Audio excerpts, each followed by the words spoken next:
this week's podcast is really around this whole challenge of, from a leadership perspective, around change and leading and managing change.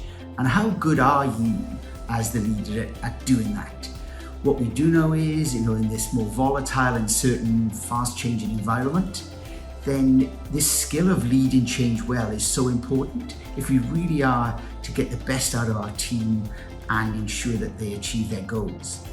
There's so much written around change and leading change, but it can get quite confusing around what do we do and what's the best way of doing it.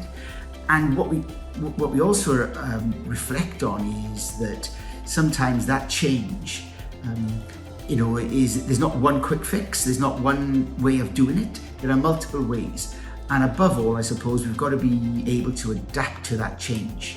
Because if we don't lead change well, and what we do know is from the Harvard research, 80% of changes in organizations fail to achieve their desired goals or intentions.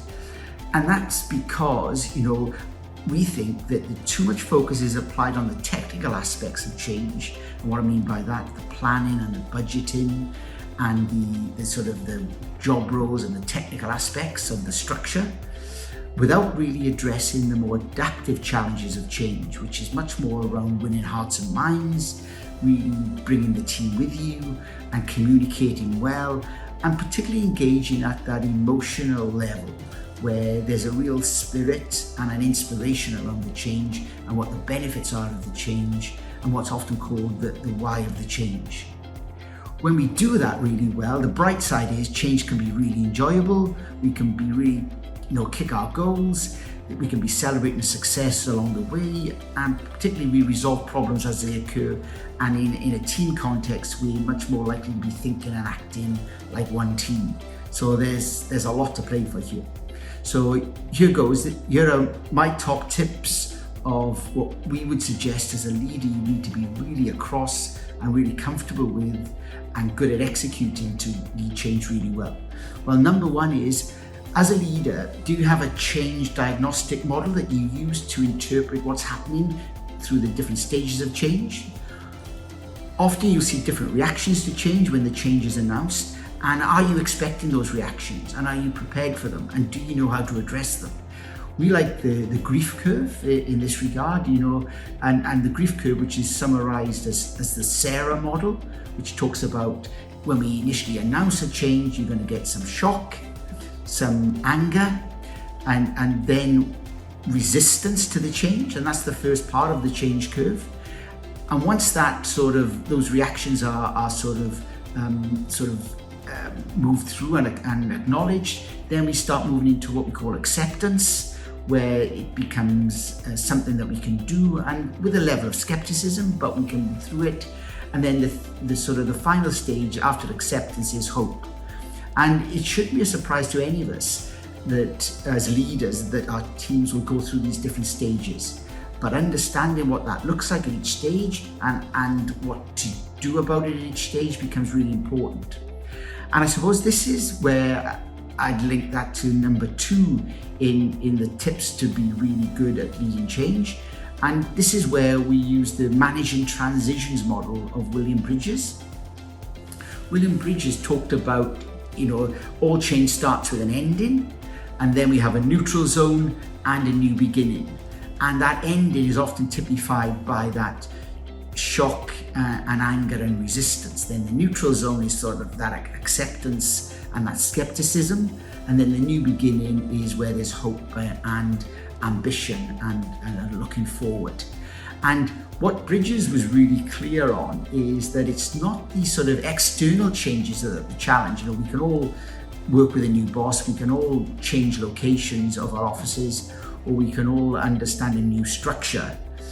It's not that stops the change being successful, it's more the internal transition, the psychological transition of change. And that at its heart is around our emotions and beliefs and assumptions and behaviors around the change. So it's about addressing the internal psychological transitions of change that is so important. And so as leaders, we've got to recognize that resistance to change is essentially lack of awareness. And so where those transitions are happening or not happening, it's because we're not increasing the awareness within our teams of what's needed now and why it's important, and we're not convincing them at an emotional level, and we're probably relying too much on logic, analysis and facts to win the argument, and it's really not resonating. So what do we do? Well, this leads us into number 3 as the essential strategy of leading and managing change, and that's this skill of storytelling. Storytelling to influence, and influence at the hearts and minds level. And it's really important that as leaders we have a consistent story of what's made this change necessary, what the changes will look like, and what the new world after the change will be for us all. And when we're able to effectively and clearly articulate that, what happens is then we get much more buy-in. Because often what we're addressing through change is what's called the anti-story. So the anti-story is there's a level of negativity that's built up around the risks and the uncertainty and indeed the fears of the change that's coming. Indeed, all change at its core around resistance is about fears of loss of relationships, loss of status, loss of autonomy or loss of control.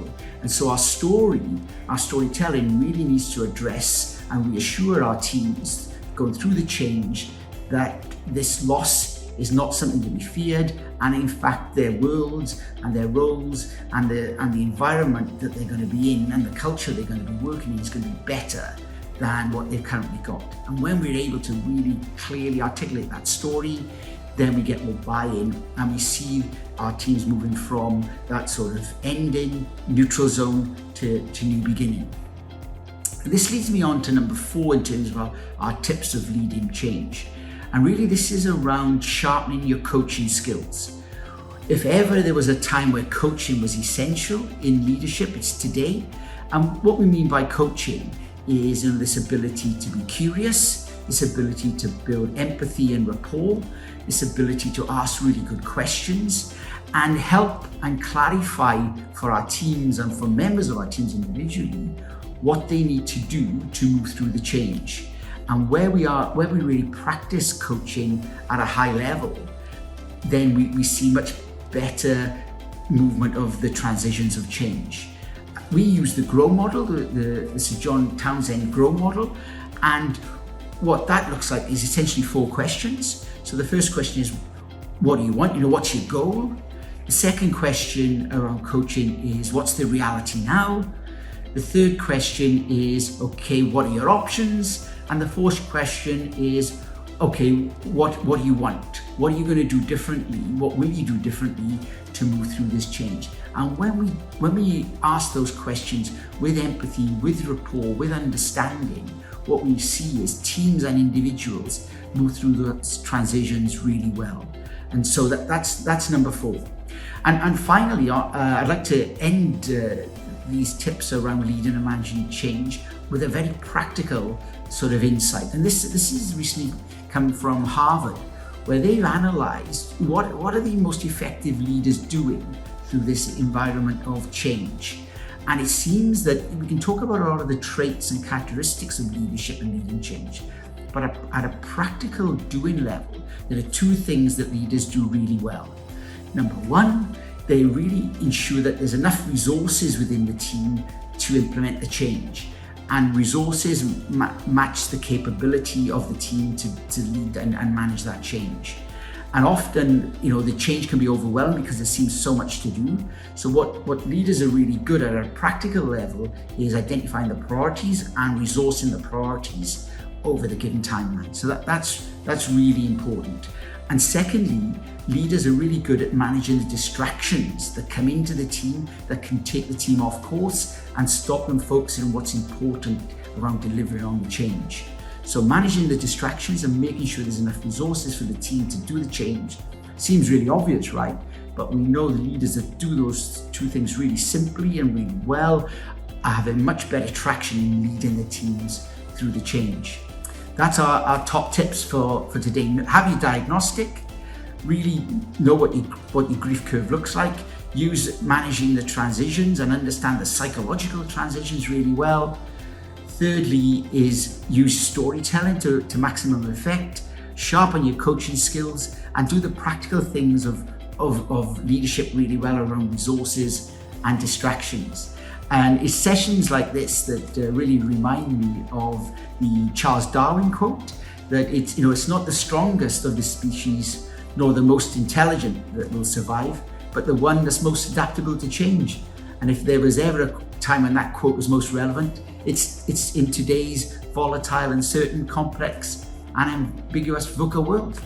Thanks very much, and have some fun implementing these tips. Bye for now.